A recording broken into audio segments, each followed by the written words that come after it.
नमस्कार मित्रांनो. मुंबऱ्याचं कवित्व काही थांबायचं नाव घेत नाहीये. मुंबऱ्यातील नवनिर्वाचित नगरसेविका सेहर शेख हिनी आपल्या विजयानंतर मुंबऱ्याचे किंग कोब्रा म्हणून ओळख असलेल्या जितेंद्र आव्हाड यांना थेट ललकारलं होतं.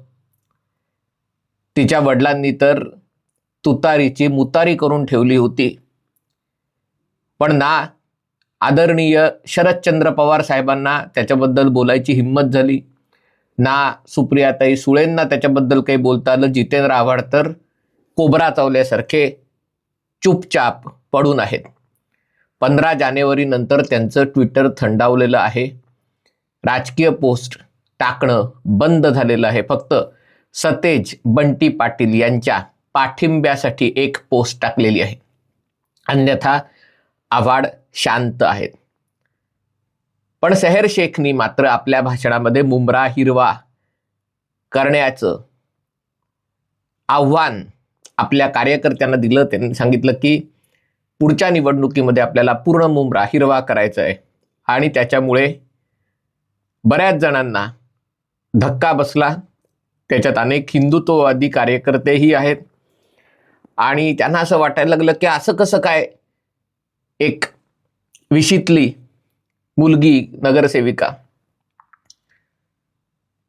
आणि जी राजकारणात उतरण्यापूर्वी परदेशी ब्रँडचे कपडे, पाश्चिमात्य कपडे घालून आपल्या वडिलांबरोबर आणि जितेंद्र आव्हाडांबरोबर उभी असलेली दिसते, जी इंस्टाग्रामवर आणि समाज माध्यमांवर प्रचंड लोकप्रिय आहे, ती अचानक काळा बुरखा घालून इस्लामिक दहशतवाद्यांची भाषा बोलते.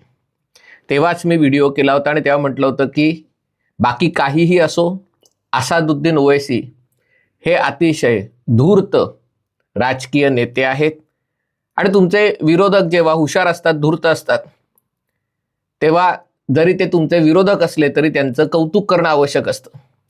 जेव्हा ते संजय राऊतांसारखे असतात, जेव्हा ते उद्धव ठाकरेंसारखे असतात किंवा त्यांना कडेवर उचलून घेणाऱ्या मुंबई तक किंवा TV9 मराठी सारखे असतात, तेव्हा त्याच्यावर टीका करणं योग्य आहे. पण जेव्हा ते धूर्त असतात तेव्हा त्यांची राजकीय चाल ओळखणं गरजेचं आहे. आणि झालंही तसंच. सेहर शेख यांनी केलेल्या वक्तव्यानंतर भाजपाचे माजी खासदार डॉक्टर किरीट सोमय्या आणि आमदार निरंजन डावखरे यांनी तिच्या वक्तव्याबद्दल तक्रार केली. मुंब्रा पोलिसांनी तिला नोटीस बजावली आणि माध्यमांमध्ये बातमी आली की सेहर शेख यांनी माफी मागितली आहे. पण हे प्रकरण तिथे संपणार नव्हतं. ही बातमी आल्यावर MIMचे इम्तियाज जलील भगवा गमछा घालून मुंबऱ्यातच गेले. तिथे त्यांनी पत्रकार परिषदेत खुलेआम सांगितलं की सेहर जे बोलली ती तिची भूमिका नव्हती, ती पक्षाची भूमिका होती. आम्ही मुंब्राच काय, संपूर्ण महाराष्ट्र हिरवा करणार आहोत. आणि मग जेव्हा त्यांना प्रश्न विचारण्यात आले तेव्हा त्यांनी त्याला अशा प्रकारे उत्तर दिलं की जसं उबाठा सेनेचे लोक किंवा शिवसेनेचे लोक किंवा कधी कधी भाजपाचे लोक महाराष्ट्रात भगवा फडकला किंवा भगवा सगळीकडे दिसू लागला अशा अर्थाने वक्तव्य करतात, तशाच अर्थाने आम्ही हिरवा, जो आमच्या पक्षाचा झेंडा आहे, पक्षाच्या झेंड्याचा प्रमुख कलर आहे, त्याच्यावर हिरव्या झेंड्यावर पतंग आहे त्यांच्या, त्या हिरव्या झेंड्याबद्दल बोलत होतो. मग त्यांनी सांगितलं की मी पर्यावरणाबद्दल बोलत होतो. जेनझीची भाषा आहे की गिरीश महाजन, बघा नीट बघा, नाशिकमध्ये कुंभमेळ्याच्या निमित्ताने ज्या प्रकारे हिरवाई तपोवनमध्ये वृक्षतोड करणार आहेत आणि महाराष्ट्रातली हिरवाई कापून काढणार आहेत, आम्ही तर महाराष्ट्र हिरवगार करणार आहोत. म्हणजे भाजपाचे लोक हिंदू सणांच्या वेळेला पर्यावरणाचा नाश करणारे आहेत आणि आम्ही तर पर्यावरणाचं रक्षण करणारे आहोत. अशा प्रकारची मांडणी त्यांनी केली आणि त्यांनी सांगितलं जे आहे हे पक्षाचं ध्येय धोरण आहे आणि पुढच्या वेळेला जर तुम्ही येऊन अशी नाटकं केलीत तर म्हणे आम्ही किरीट सोमय्या यांची चित्रफित मुंबऱ्यामध्ये चौका चौकात दाखवू वगैरे अशा प्रकारची वल्गना त्यांनी केली. आता या सगळ्याचं राजकीय विश्लेषण कसं करायचं, तर सोपी गोष्ट आहे.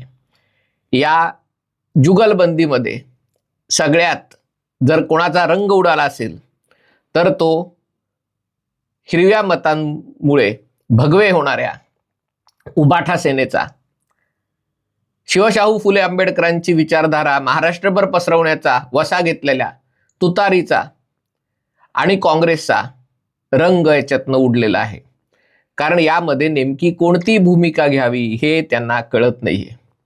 हे पक्ष याच्या आधीही मिळालेल्या धड्यातनं शहाणपणा शिकणार नाहीयेत. आपल्याला आठवत असेल, गेल्या वेळेला पश्चिम बंगालमधल्या निवडणुकीत काँग्रेसचे नेते अधीर रंजन चौधरी, जे एकेकाळी काँग्रेसचे म्हणजे आम्ही मुसलमानांपेक्षा अधिक टोकाचे मुसलमान असल्यासारखी भूमिका सगळीकडे मांडत होते, केंद्र सरकारच्या वेगवेगळ्या धोरणांना कायद्यांना विरोध करत होते की हे मुस्लिम हिताविरोधात आहे, त्या अधीर रंजन चौधरींचा पराभव तृणमूल काँग्रेसने केला. याचं कारण तुम्ही कितीही इस्लाम दर्जिना भूमिका घेतली तरी तुम्ही हिंदू आहात. आणि जेव्हा तुम्ही अशा ठिकाणून उभे राहता जिथे मुस्लिम बहुल भाग आहे, तिथे चहापेक्षा किटली गरम असून उपयोग होत नाही. तिथे शेवटी तुमचा धर्म बघून मतदान केलं झालं आणि तीच गोष्ट अधीर रंजन चौधरींच्या बाबतीत झाली. पण धडा शिकले नाहीत आणि आता तीच गोष्ट जितेंद्र आव्हाडांच्या बाबतीत झालेली दिसत आहे. जेव्हा पोलरायझेशन होतं, जेव्हा थेट भाजपाच्या नेत्यांना हिंदुत्वावरनं ललकारलं जातं, तेव्हा उबाठा सेना आणि शरदचंद्र पवार आणि काँग्रेस या तिघांच्या पक्षांना, तीन पक्षांना जावं कोणाकडे हे कळत नाहीये. आता मुंबऱ्याचा विषय एवढ्यावर थांबलेला नाहीये. जलील यांनी सांगितलेलं आहे आणि हे खरं आहे. म्हणजे मराठी माध्यमं ज्या प्रकारे राज ठाकरेंच्या आणि मनसेच्या अखंड प्रेमामध्ये बुडलेली आहेत, त्या राज ठाकरेंच्या मनसेपेक्षा MIMला चांगलं यश मिळालेलं आहे. महाराष्ट्रात जर तुम्ही बघितलं तर ज्या महापालिकांमध्ये मनसे विरुद्ध MIM अशी तुलना करायची झाली तर मनसेपेक्षा जास्त यश MIMला मिळालेलं आहे. MIMला गेल्या निवडणुकामध्ये कोणीही कव्हरेज दिलं नव्हतं, पण राज ठाकरे मात्र दिवाळी साजरी करतायत, गणपती साजरे करतायत. हे उठून तिकडे गेले, आशिष शेलार शिवतीर्थवर गेले, देवेंद्र फडणवीस शिवतीर्थवर गेले, दोन भाऊ भेटले, दोन पुतणे भेटले. मराठी माध्यम याच्यातच अखंड नामस्मरणामध्ये बुडालेलं होतं. पण MIMनी नाकावर टिचून, आणि नुसतं नाकावर टिचून नाही, त्याने सांगितलं की आमच्या 125 विजयी उमेदवारांमध्ये फक्त मुसलमान नाही आहेत, त्याच्यात मराठा समाजाचे किती आहेत, त्याच्यात OBC किती आहेत, त्याच्यात शेड्यूल कास्ट किती आहेत, याची ही आकडेवारी त्यांनी दिली. ही आकडेवारी मनसेलाही सादर करता येणार नाही, कदाचित उबाठा सेनेलाही यातली आकडेवारी सादर करता येणार नाही. ही वस्तुस्थिती आहे.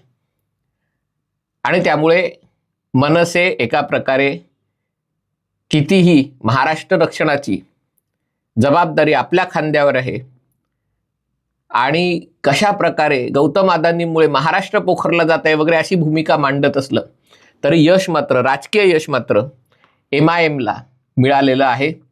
आता ते यश आणखीन किती वाढणार हा खरा प्रश्न आहे. कारण MIMचा हिरवा अजेंडा माहिती असूनही त्याला मतदान करणारे अनेक हिंदू देखील आहेत.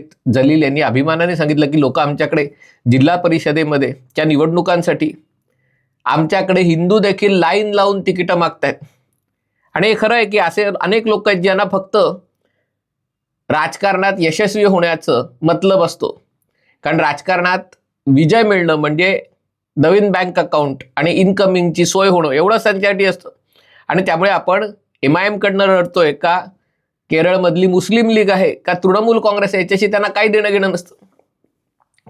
आणि जर भाजपात किंवा शिवसेनेत किंवा काँग्रेसमध्ये किंवा राष्ट्रवादीमध्ये तिकीट मिळत नसेल तर या पक्षातही जाणारे ते तयार असतात. यातनं एक नवीन परिस्थिती निर्माण होत आहे. अर्थात या परिस्थितीची आत्ताची ही सुरुवात आहे. पुढची अनेक वर्ष MIMचा भाजपाला झाला तर फायदा होणार आहे.